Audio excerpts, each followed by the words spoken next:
वही 2-3% लोग, और बंटता किसको है? वही 2-3% लोग।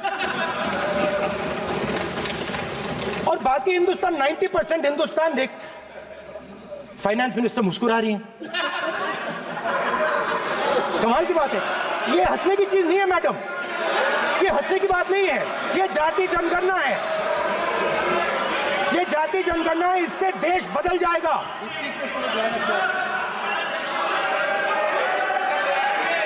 बजट का जो हलवा है सर, ये बट रहा है। और इस फोटो में सर मुझे एक ओबीसी अफसर नहीं दिख रहा, एक आदिवासी अफसर नहीं दिख रहा, एक दलित अफसर नहीं दिख रहा मुझे। ये हो क्या रहा है सर? सर देश का हलवा बट रहा है सर, और इसमें 73% का एक है ही नहीं। सर ये आप लोग हलवा खा रहे हो और बाकी देश को हलवा मिल ही नहीं रहा है।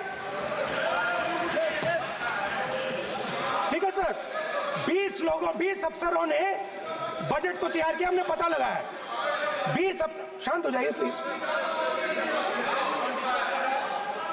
सर। 20 अफसरों ने, उनके नाम मेरे पास है, अगर आप नाम चाहते मैं दे दूंगा। 20 अफसरों ने हिंदुस्तान का बजट तैयार किया है। मतलब हिंदुस्तान का जो हलवा है 20 लोगों ने बांटने का काम किया है।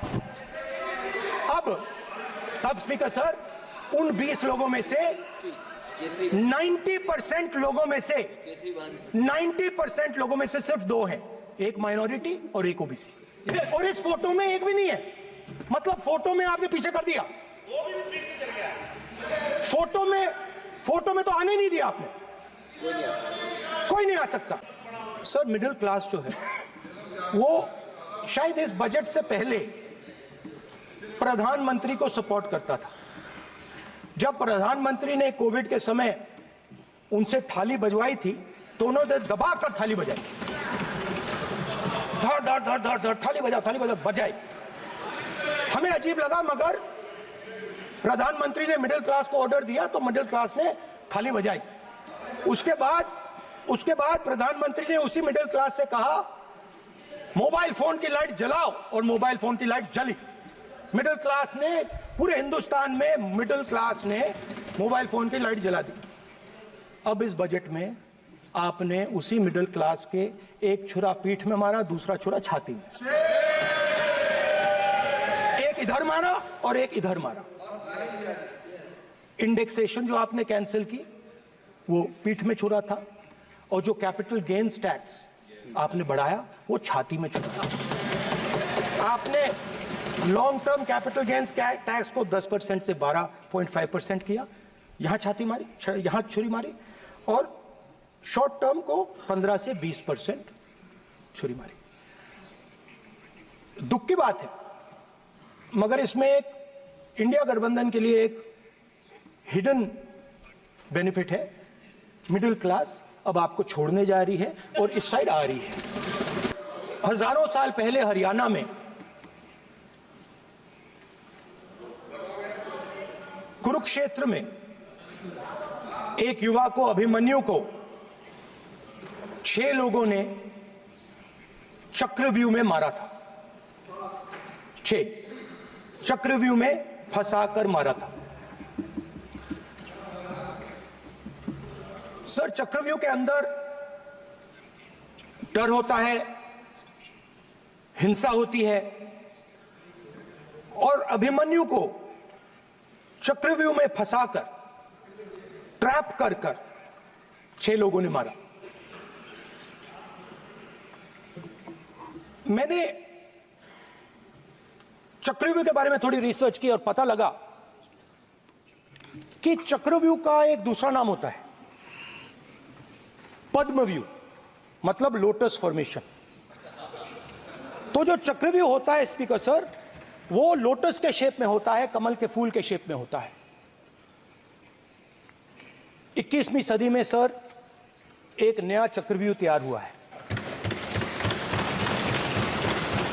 स्पीकर सर, वो भी लोटस की शेप में है सर, और उसका चिन्ह प्रधानमंत्री जी अपनी छाती पर लगा के चलते हैं। सर जो अभिमन्यु के साथ किया गया था, जो अभिमन्यु को चक्रव्यूह में फंसाया गया था, वही हिंदुस्तान के साथ किया गया है। हिंदुस्तान के युवाओं के साथ, हिंदुस्तान के किसानों के साथ, हमारी माताओं बहनों के साथ, स्मॉल बिजनेसेस के साथ, मीडियम साइज बिजनेस के साथ। सर, अभिमन्यु को 6 लोगों ने मारा था।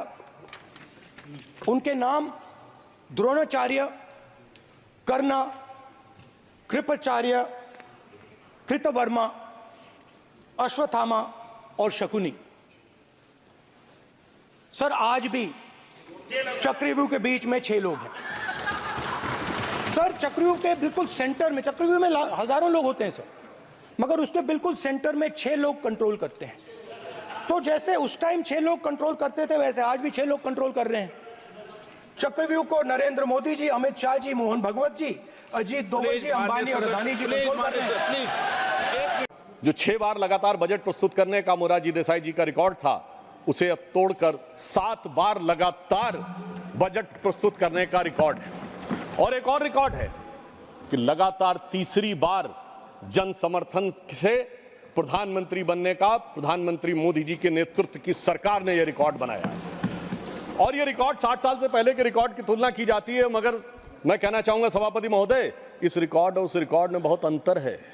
क्योंकि वो रिकॉर्ड तो किसी राजे रजवाड़ों की शान और शौकत के साथ रहने वाले किसी ऐसे नेता का था जिन्होंने महात्मा जी की कृपा से वाइसराय से शपथ लेकर मोती के लाल का बना हुआ सरकार नहीं थी। ये अभावों में पैदा हुए, राष्ट्रवाद का संकल्प लेकर, युवावस्था से स्वयंसेवक बनकर एक चाय बेचने वाले के लाल के नेतृत्व में बनी हुई सरकार तीसरी बार बनने का यह बजट है।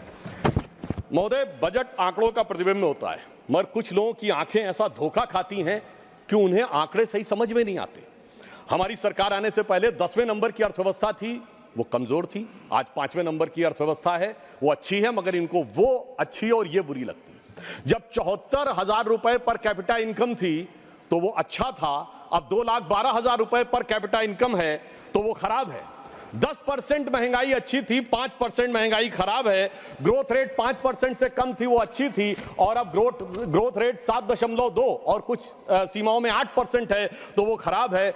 मगर सभापति महोदय, समझा जा सकता है जिनकी संख्या की समझ ऐसी हो कि 99 बड़ा है और 240 छोटा है, 22% वोट अच्छा है, 38% वोट कम है, तो वो सहज ही समझा जा सकता है। जिनकी सोच ऐसी हो कि थर्ड टर्म में गवर्नमेंट बनाना पराजय है और थर्ड अटेम्प्ट में थर्ड डिजिट टच न कर पाना ऐतिहासिक विजय है, मुझे लगता है।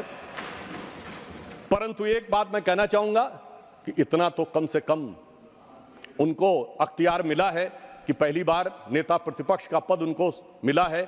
इस बात के लिए मैं उनको शुभकामना देना चाहता हूं। और राजीव शुक्ला जी ने अभी एक शेर बोलते हुए कहा था ना कि वो शोहरत आई है, वो गई भी हो सकती है। तो वो जिस ढंग के लहजे और जिस ढंग के तेवर दिखा रहे हैं, उनके लिए मैं कहना चाहूँगा, हमारे यूपी की एक शायरा है, इमरान प्रतापगढ़ी जी को याद होगा, उनकी बड़ी फेमस नज्म है कि खामोश लब हैं, झुकी हैं पलकें, दिलों में उल्फत नई नई है। मगर यहाँ तो उल्टा है, गुस्ताख लब हैं, तनी हैं बौहें, दिलों में नफरत नई नई है। मगर उसके आगे की लाइन है, जरा सा कुदरत ने क्या नवाजा जो आके बैठे हो पहली सफ में, यानी फर्स्ट रो में। जरा सा कुदरत ने क्या नवाजा जो आके बैठे हो पहली सफ में, अभी से उड़ने लगे हवा में, अभी तो शोहरत नई नई है। तो अब मैं कहना चाहूंगा कि उनको हवा से उतारकर धरातल का कुछ इतिहास बताना चाहता हूं।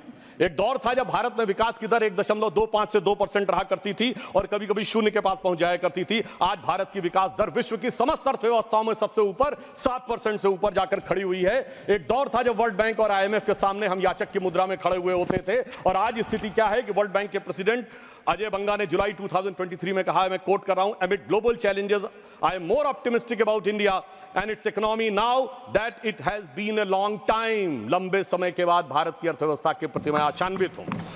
महोदय, मैं याद दिलाना चाहता हूं, पुराने जमाने की एक बड़ी फेमस फिल्म थी जिसमें एक डायलॉग था कि तुम्हारा मुल्क 1970 के आसपास की, ये 2 रोटी खाता है तो एक कर्जे की खाता। India's contribution to the world is 0, 0 and 0। मैं याद दिलाना चाहता हूं, आज मोदी जी के नेतृत्व में हालत ये हुई है कि IMF की चीफ क्रिस्टिना जॉर्जिएवा ने कहा है कि India's contribution to the global GDP is 15% and it is becoming growth a continuous to remain a bright spot in the global economy. Sir 15% के द्वारा brightest spot भारत बना हुआ है. Fiscal deficit 4.9% है, current account deficit 0.7% है, all time high capital expenditure है, all time high foreign exchange reserve है. और एक और तथ्य में शायद लोगों ने ध्यान रहा हो, पिछले वर्ष भारत में फॉरेन रेमिटेंस $125 बिलियन का हुआ, जो पूरे वर्ल्ड में सबसे ज्यादा था, चाइना से भी ज्यादा था.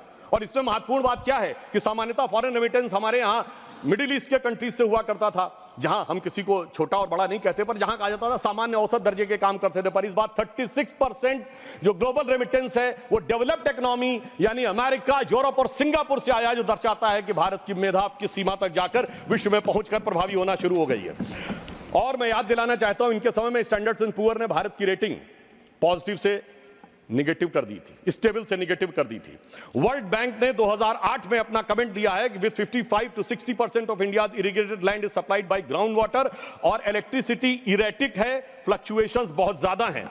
और अब मैं बताना चाहता हूं मई 2024 में वही वर्ल्ड बैंक क्या कहता है, the positive outlook reflects in our view with policy stability, deepening economic reforms and government's elevated debt and interest burden while bolstering economic resilience could lead to high rating over the next 24 months. यानी अब वही कह रहा है कि भारत इन शानदार तरीके से आगे बढ़ रहा है कि 2 साल और आगे चलता रहेगा.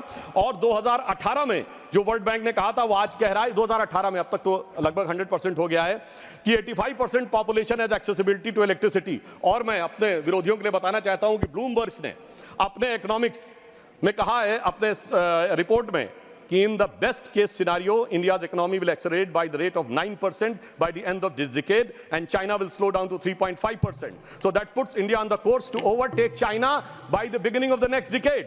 और उन्होंने कहा कि world's biggest economic growth driver India बन सकता है आफ्टर 2029. और हमें पूर्ण विश्वास है कि मोदी जी के नेतृत्व में 2029 से हम पहले बन के दिखाएंगे. और उन्होंने यह भी कहा, in the most pessimistic scenario if India grows by 6.5% by 2037 India will be able to overtake China. मगर महोदय मैं ये बताना चाहता हूं, इन द पेसिमिस्टिक सिनेरियो, यानी अधिक निराशाजनक ढंग से भी सोचें तो 2036-37 में आगे हो जाएंगे. मगर महोदय ये बात कैसे उन लोगों को समझ में आएगी जो लोग, वित्त मंत्री महोदया ने चुनाव से पहले, बजट से पहले एक रस्म होती है जो हमेशा से एक परंपरा थी हलवा बनाने की, उसके ऊपर भी लोग कमेंट कर रहे हैं. कहा जा रहा है कि इसमें SC ST और OBC कहां पे हैं. वैसे तो हमारे शायद वित्त राज्य मंत्री उन्हें दिखाई नहीं पड़े, मगर मैं पूछना चाहता हूं, ये वो लोग पूछ रहे हैं सभापति महोदय जो 60 साल से खाते रहे हलवा और जनता को खिलाते रहे बलुआ. मैं पूछना चाहता हूं महोदय OBC की बात करने वालों से कि 53 में काका कालेलकर कमेटी बनी, 55 में रिपोर्ट आई और 55 से 77 तक 22 साल OBC खाता रहा बलुआ और ये खाते रहे हलवा.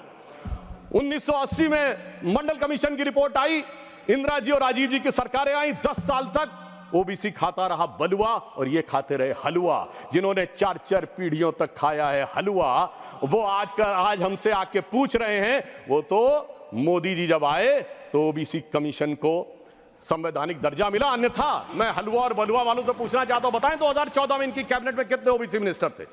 3 के भी नाम अगर बता दें तो ये दर्शाता है. मगर दर्शाने में कोई बहुत बड़ी समस्या भी नहीं है.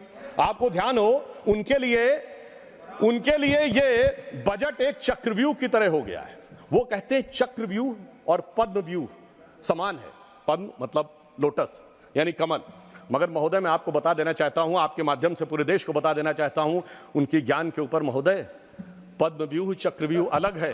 प्राचीन भारत में पद्म व्यूह है, चक्रव्यूह है, गरुड़ व्यूह है, क्रौंच व्यूह है, चंद्र व्यूह है, मकर व्यूह है, त्रिशूल व्यूह है, 36 प्रकार के व्यूह हैं. मगर क्या करें, जिनको व्यू नजर आता हो उनके लिए हर चीज में उनको भारतीय जनता पार्टी और कमल के ऊपर आपत्ति नजर आती. तो मैं ये भी कहना चाहता हूं सभापति महोदय, हम सब चाहते हैं इस देश में समृद्धि आए, बजट इसीलिए लाया जाता है, यानी मां लक्ष्मी की कृपा रहे.